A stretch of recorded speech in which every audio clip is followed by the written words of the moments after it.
good. Can we just do one more? Mainly because I'd like hearing you guys play it. Ready? Let's go for another one then. 10 in. Okay, here we go.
Hi, it's Larry here of Xbox Live's Major Nelson here at Meltdown Comics on Sunset Boulevard in historic Hollywood, California. Why? Well, for the launch of Ori and the Blind Forest. Now, if you haven't seen Ori and the Blind Forest, this is an extraordinarily beautiful game. You are just gonna love the look.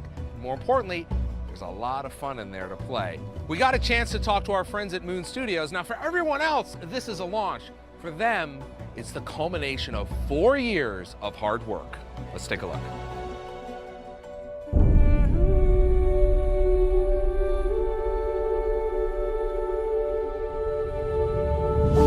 Super crazy excited about the event today.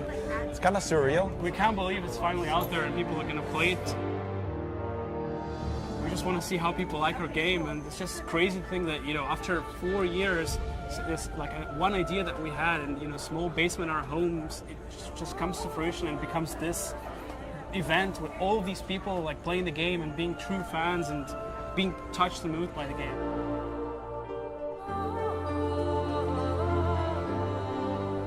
Like, I used to work at Blizzard Entertainment and then just wanted to create our own studio where we could make our own games, right? So we just dabbled around with prototypes, and it was just this platforming test. And at that point, you know, games like Super Meat Boy came out, and for the first time, there was something where platforming was really pushed to a new level. Kind of like gave us that inspiration of, hey, we could probably really push it even further than that.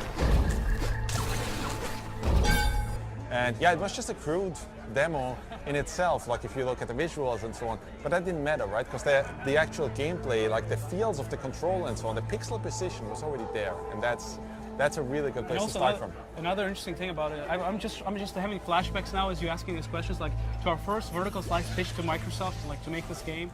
And one thing I remember is like always had this special, beautiful atmosphere to it. And I think the big part of that was music. Because Gareth Coker was with us from the very start, and even that first prototype had that music touch to it. That just, you know, it was way simpler than it is right now. But when you played it, you felt something. When we start with prototypes, we start a lot of times with like making little films, like little movies with our animators, right? And one of the little movies that we had, just as a concept, was Ori kind of like kicking himself from enemy to enemy and bashing across the room, right? And then it's really about, well, how do you take that kind of gameplay and plant it into the game? Not only that the actual character has the abilities, but the environment has its own ability. So we try to design a game where you don't have a lot of repetition, so every section, every new environment has a different look, different sound to it, different feel to it, but also there's unique abilities in every single environment that work with your character to create this really unique experience and feel to every section of the game. We were definitely inspired by things like Miyazaki, by many, films that we kind of grew up with, like Princess Mononoke and so on. Like that's just inspirations for us. I think that's true for every artist, right? Like you always kind of like draw from a certain source. It's amazing what our artists were able to accomplish over the years. Like if you were to send us a screenshot from 2 years ago to our past selves, we look at that screenshot and be like, no way, the game is not going to look that good. I mean, we were just like trying together, and it just eventually, with the back and forth between the artists and the technology that we developed, just grew into this something unique, taking all these inspirations, giving it to our artists, and they just had a ball with it. They knocked it out of the park completely. It's an amazingly beautiful looking game. There you have it, Ori and the Blind Forest launch event. What an amazing evening for a very special game. I urge you to check it out. I'm Larry Herb, Xbox Live's Major Nelson, down here in Hollywood, California. Thanks for watching.